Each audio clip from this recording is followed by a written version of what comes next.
예수 그리스도의 종 바울은 사도로 부르심을 받아 하나님의 복음을 위하여 택정함을 입었으니 이 복음은 하나님이 선지자들을 통하여 그의 아들에 관하여 성경에 미리 약속하신 것이라.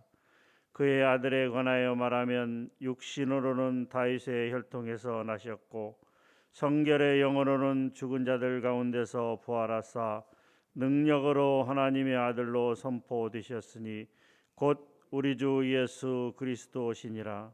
그로 말미암아 우리가 은혜와 사도의 직분을 받아 그의 이름을 위하여 모든 이방인 중에서 믿어 순종하게 하나니, 너희도 그들 중에서 예수 그리스도의 것으로 부르심을 받은 자니라. 로마에서 하나님의 사랑하심을 받고 성도로 부르심을 받은 모든 자에게 하나님 우리 아버지와 주 예수 그리스도로부터 은혜와 평강이 있기를 원하노라. 먼저 내가 예수 그리스도로 말미암아 너희 모든 사람에 관하여 내 하나님께 감사하면 너희 믿음이 온 세상에 전파됨이로다.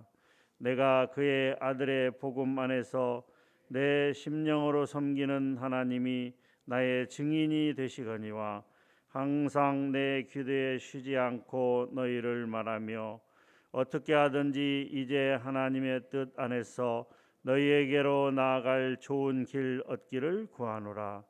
내가 너희 보기를 간절히 원하는 것은 어떤 신령한 은사를 너희에게 나누어 주어 너희를 견고하게 하려 함이니, 이는 곧 내가 너희 가운데서 너희와 나의 믿음으로 말미암아 피차 아니함을 얻으려 함이라.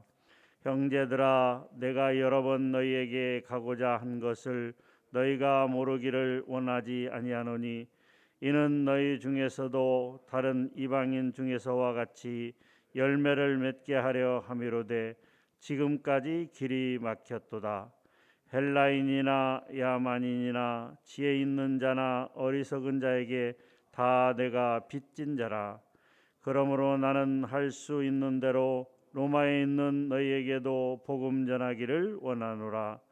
내가 복음을 부끄러워하지 아니하노니 이 복음은 모든 믿는 자에게 구원을 주시는 하나님의 능력이 됨이라.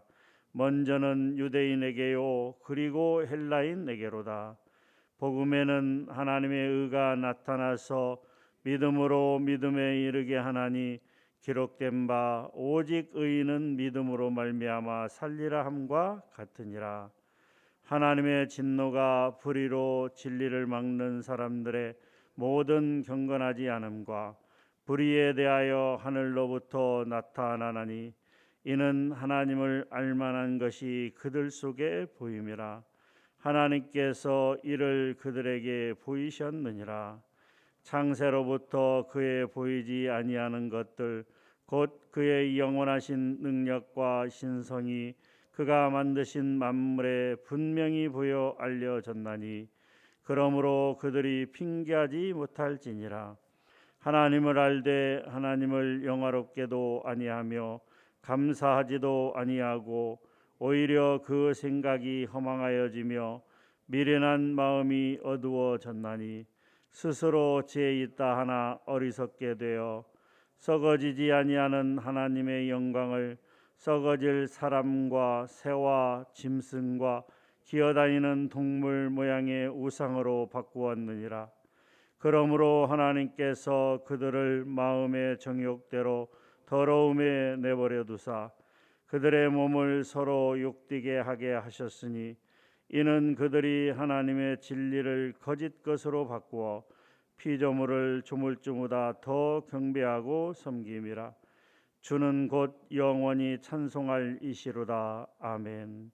이 때문에 하나님께서 그들을 부끄러운 욕심에 내버려 두셨으니 곧 그들의 여자들도 순리대로 쓸 것을 바꾸어 영리로 쓰며, 그와 같이 남자들도 순리대로 여자 쓰기를 버리고 서로 향하여 음욕이 불릴 듯하며 남자가 남자와 더불어 부끄러운 일을 행하여 그들의 그릇됨에 상당한 보응을 그들 자신이 받았느니라.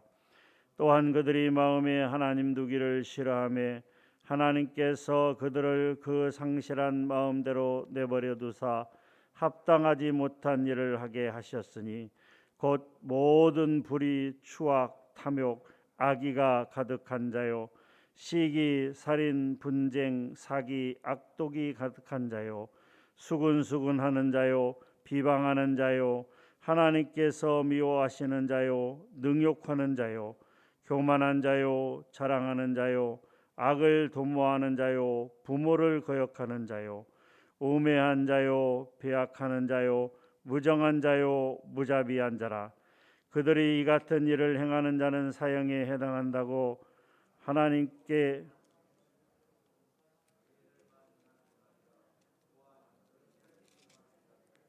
옳다 하느니라. 아멘.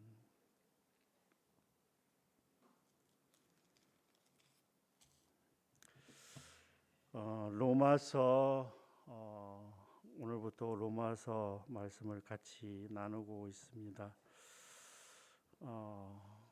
이 로마서 헬라어의 원문의 제목은 프로스 로마이오스, 즉 로마인들에게라고 하는 것입니다. 저자는 당연히 사도 바울이며 더디오라고 하는 사람이 대필했다라고 16장에 그렇게 기록되어 있습니다. 로마서가 쓰여진 연대는 바울이 순교 당하기 직전인 주후 AD 57년경으로 알려져 있으며 기록 장소는 고린도 지역이라고 그렇게 이야기하고 있습니다. 로마서는 16장으로 구성이 되어 있는데요. 두 부분으로 나누게 되면 1장부터 11장까지 그리고 12장부터 16장까지 일반적으로 그렇게 구분을 합니다. 1장부터 11장까지의 내용은 일반적으로 교리라고 이야기하고 있는 거죠. 그러니까 1장부터 11장까지의 내용은 성경의 전체적인 중요한 내용 중에 하나인 구원에 관한 내용입니다.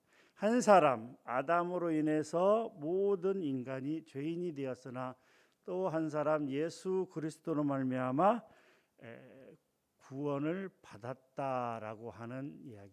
그러니까 하나님이 택한 백성들, 모든 사람들을 이야기하는 것이 아니고 하나님이 택한 하나님의 백성들이 하나님의 은혜로 구원에 이르렀다라고 하는 것. 즉 오늘 1장 17절에 기록된 것처럼 오직 의인은 믿음으로 말미암아 살리라라고 하는 것. 이 내용이 1장부터 11장까지 중요한 내용입니다. 모든 사람이 죄인이었으나 하나님의 은혜로 예수 그리스도를 이 땅에 보내사 십자가의 은혜로 구원을 받았다라고 하는 것. 그 구원의 은혜를 받는데 인간의 노력이나 그 어떠한 공로가 필요치 않다라고 하는 것. 전적인 하나님의 은혜라고 하는 것이죠. 그러면 12장부터는 그러면 그렇게 구원받은 하나님의 백성들은 어떻게 살아야 되는가? 예전처럼 자기 마음과 자기 뜻대로 자기가 원하는 대로 그렇게 살아야 되는가? 그렇지 않다라고 하는 것이죠. 하나님의 뜻대로 하나님의 말씀대로 살아가야 된다라고 하는 것이 12장부터 16장까지 내용입니다. 특별히 16장은 같이 동역했던 동역자들에 대한 소개를 하고 있는 것을 볼 수가 있습니다. 오늘 로마서 1장을 보게 되면 로마서 1장은 먼저 1절부터 7절까지는 인사말입니다. 또한 8절부터 17절까지는 바로 그 로마서를 왜 기록했는가 하는 기록에 대한 목적이 기록되어 있으며 나머지 18절부터 마지막 32절까지는 이방인들의 죄와 그 타락성에 대해서 기록되어져 있습니다. 먼저 1장 1절부터 7절까지는 인사말에 대한 내용인데요. 1절에서 바울은 자신을 소개하면서 예수 그리스도의 종이며 사도로 부르심을 받은 자라고 이렇게 표현하고 있습니다. 이것은 그가 사도 바울이 하나님의 복음을 전하기 위해 전적으로 헌신된 자이며 또 그의 사도권과 전하는 복음이 권위를 가지고 있음을 나타내기 위함이었습니다. 바울은 자신이 전하는 구원의 진리, 즉 복음은 이 구약에서부터 약속되어져 온 하나님의 구원 계획이 성취된 것이다, 이렇게 얘기를 하면서 바울은 자기가 사도의 직분을 받은 것이 이방인들에게 복음을 전하기 위한 것이다. 즉 이방인들로 하여금 예수 그리스도를 믿어 순종케 함으로써 구원에 이르도록 하는 것이 자신이 이방인의 사도로 부름을 받은, 소명을 받은 이유다라고 그렇게 이야기하고 있습니다. 또 이제 8절부터 17절까지 내용을 보게 되면 사도 바울이 로마에 가기를 그렇게 원하였으나 그렇게 직접 갈 수 없었고 이렇게 편지로 대신할 수밖에 없었던 이유를 밝히면서 이 로마 교회에 전하려고 하고 있는 이 편지의 가장 중심이 되는 주제가 무엇이냐면 바로 믿음으로 말미암아 의롭게 된다는 이신칭의 혹은 이신득의의 그러한 것임을 밝히고 있는 것입니다. 이 8절에서 15절까지 내용을 보면 사도 바울은 복음의 씨가 떨어져 싹을 틔우며 성장 과정에 있는, 누가 전하여 주지 확실히 전하여 준 것은 아니지만 그 자체적으로 모여서 성장하고 있는 로마 교회를 직접 방문해서 또 그들과 교제하면서 말씀을 나누고 이 복음의 진리와 신령한 은사를 나누어지기를 원하였습니다. 그러나 바울이 이렇게 그것을 위해서 기도했지만 그 길이 막혀 로마에 갈 기회를 얻지 못했던 것이죠. 그래서 이렇게 편지로서 이렇게 복음의 원리를 전할 수밖에 없음을 밝히고 있는 것입니다. 또한 16절과 17절은 로마서의 주제라고 할 수 있는 이신칭의 원리를 가르쳐 주고 있습니다. 이 이신칭의, 오직 의인은 믿음으로 말미암아 살리라라고 하는 이 말씀은 바로 이 복음의 핵심 내용이다라고 하는 것이죠. 죄로 인해 영원한 멸망에 이를 수밖에 없는 인간에게 유일한 구원의 길이 바로 예수 그리스도의 십자가이라고 합니다. 예수님께서 십자가에서 대속의 피를 흘려 주심으로 희생 제물이 되신 어린 양 예수 그리스도를 믿어 그 하나님의 의에 이르는 것을 바로 이것이 이신득의다라고 하는 것이죠. 이러한 대속 사역은 하나님이 인간을 구원하기 위해서 하나님께서 자발적인 그런 은혜로 우리에게 주신 것이다라고 하는 것이죠. 이것을 믿음으로 죄로 인해 도저히 의에 이를 수 없는 인간이 하나님 앞에서 값없이 의롭다 칭함을 받게 된 것입니다. 다시 말씀드리면 하나님이 선택한 백성들, 그 백성들을 구원하시기 위해서 예수 그리스도를 이 땅에 보내주시고 그 십자가의 보혈로 말미암아 그 구원의 은혜를 우리에게 주신 것이다라고 하는 것이죠. 그렇기 때문에 하나님의 택함을 받은 백성들은, 하나님의 선택함을 받은 백성들은 구원을 받았습니다. 그러나 그것이 인간의 어떤 공로와 어떤 노력이 필요한 것이 아니다. 어떤 선행이 필요한 것이 아니다. 에베소서 2장 8절 말씀처럼 구원은 값없이 주시는 하나님의 은혜요 선물이다라고 하는 것이죠. 그러나 하나님의 선택함을 받지 못한 인간들은 하나님께서 내버려 두셨다, 하나님께서 유기하셨다라고 하는 것이죠. 이러한 오직 의인은 믿음으로 말미암아 살리라라고 하는 내용은 하박국 2장 4절 말씀에 기초하고 있습니다. 보라, 그의 마음은 교만하며 그 속에서 정직하지 못하나 의인은 믿음으로, 그의 믿음으로 말미암아 살리다라고 하는 것이죠. 마지막 18절에서 32절 말씀은 이방인들의 죄와 형벌에 대해서 기록하고 있습니다. 인간이 더 이상 창조 때의 온전한 상태를 회복하지 못할 정도로 죄에 빠져 있음을 강조하면서 믿음으로 하나님께 의롭다 여김을 받지 못하면 도저히 구원에 이를 수 없는 현실적인 비극을 말씀하고 있는 것입니다. 이 1장 18절에서 32절 말씀은 그 뒤에 이어지는 로마서 2장 1절부터 3장 8절에 기록된 유대인의 죄를 논하기에 앞서서 이방 세계에서 범람하는 다양한 죄와 그로 인한 타락상을 기록하고 있는 것입니다. 하나님이 피조 세계를 통해 자신을 충분히 계시하셨음에도 불구하고 그것을 외면하고 도리어 경배의 대상을 우상으로 바꾼 어떤 종교적인 사악함, 또 도덕적 방종으로 인한 성적인 타락, 그리고 완고함 가운데 저지르는 모든 죄악에 대해서 말씀하고 있는 것입니다. 이렇게 하나님을 외면하고 철저하게 죄악 가운데 빠진 인간들에게 내린 하나님의 심판은 죄악된 상태 그대로 내버려 두는 것입니다. 즉 유기하는 것입니다. 24절에 보게 되면 이렇게 기록되어 있습니다. 그러므로 하나님께서 그들을 그 마음의 정욕대로 더러움에 내버려 두사 그들의 몸을 서로 욕되게 하게 하셨으니 28절에도 또한 그들이 마음에 하나님 두기를 싫어하며 하나님께서 그들을 그 상실한 마음대로 내버려 두사 합당하지 못한 일을 하게 하셨으니 사실 하나님의 형벌 가운데서 가장 두렵고 무서운 것이 바로 내버려 두는 것입니다. 하나님께서 내버려 두는 것, 즉 유기하는 것이다라고 하는 것입니다.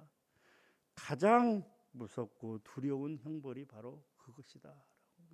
너희들 마음대로 해봐라, 너희들 마음대로 해봐라라고 하나님이 관심을 가지 아니하고 하나님이 상관하지 아니하고 하는 것, 내버려 두는 것, 그것이 가장 무서운 형벌이다라고 하는 것이죠.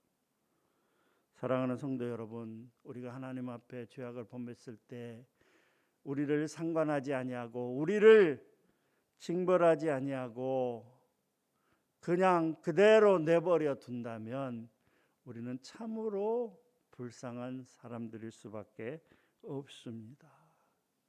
하나님이 우리를 사랑하시기 때문에 우리를 징벌하시는 것입니다. 우리가 잘못된 길로 가고 있을 때, 우리가 하나님을 외면하고 우상을 숭배할 때 하나님께서 우리를 징벌하시는 이유는 우리를 사랑하시기 때문인 것입니다. 자녀가 잘못된 길로 가는데 그것을 방치하고 내버려두는 부모가 있다면 그 부모는 바른 부모가 아닌 것입니다. 진짜 부모가 아니고 가짜 부모일 수 있는 것입니다. 우리가 매일매일의 삶 가운데 두려워하고 염려하는 것 중에 가장 중요한 것은 내가 하나님 앞에 똑바로 서지 못하고 잘못된 길로 가고 있을 때 그것을 내버려 두시는 하나님의 그 유기함을 우리는 두려워해야 되는 것입니다. 로마서 1장 18절 이하에 보면 온갖 죄악들이 기록되어 있습니다. 왜 하나님께서 이런 말씀을 주셨는가? 우리는 생각해 봐야 됩니다. 사랑하는 성도 여러분, 우리는 하나님을 올바로 섬기고 있는지 한번 돌아봐야 됩니다. 혹시 내가 이러한 죄악을 범하고 있지는 않은지 돌아봐야 됩니다. 지금 수많은 사람들이 평등을 원하면서 소수자들에 대한 보호를 해야 된다라는 이야기를 많이 합니다. 그 소수자들 중에 많은 부분이 바로 동성애에 관한 것입니다. 지금 많은 나라들이 동성애를 합법화하고 있고 동성 간의 결혼도 합법화하고 있고 소돔의 뜻이 무엇입니까? 바로 동성애에 관한 이야기입니다. 여자들도 순리대로 쓸 것을 바꾸어 영리로 쓰며 남자들은 순리대로 쓸 것을 버리고 서로를 향하여 음욕이 불릴 듯하며 이러한 것들을 합법화하자고 온세가 들썩들썩하고 있습니다. 우리나라도 국회에서 이것을 합법화하자고 이게 말이 되는 얘기입니까? 그런데도 기독교에서는 목소리를 못 내고 잠잠하고 참으로 안타까운 사실이 아닐 수 없습니다. 사랑하는 성도 여러분, 하나님을 외면하고 하나님보다 더 높이는 것이 있어서는 안 된다라고 하는 것이죠. 하나님보다 더 높이는 것이 그것이 바로 우상숭배라고 하는 것이죠. 또한 우리는 연약한 인간임을 깨닫고 고백하며 하나님의 자비를 구해야 하는 것입니다. 특별히 아무런 공로 없이 예수 그리스도의 십자가 보혈로 의롭다함을 받은 은혜를 감사하며 말씀대로 살아가야 된다라고 하는 것이죠. 오늘도 그렇게 하나님의 뜻대로 하나님의 말씀대로 하나님을 기쁘게 하는 삶, 하나님의 뜻대로 살아가는 그런 삶이 되기를 주님의 이름으로 축복합니다. 하나님 감사합니다. 이 시간도 귀한 말씀 주시니 감사합니다. 로마서 1장 말씀을 통하여 하나님께서 우리를 오직 의인은 믿음으로 말미암아 살리라 함과 같이 하나님께서 구원의 은혜를 주심을 감사를 드립니다. 하나님 오늘 또 감사함 가운데 죄악 가운데 빠지지 않기 위해서 경계하며 하나님 우상 숭배와 같은 악을 행하는 일이 없도록 경계하며 그렇게 하나님의 뜻대로 살아가는 오늘 하루가 되게 하여 주시옵소서. 감사합니다. 예수님의 이름으로 기도하옵나이다. 아멘.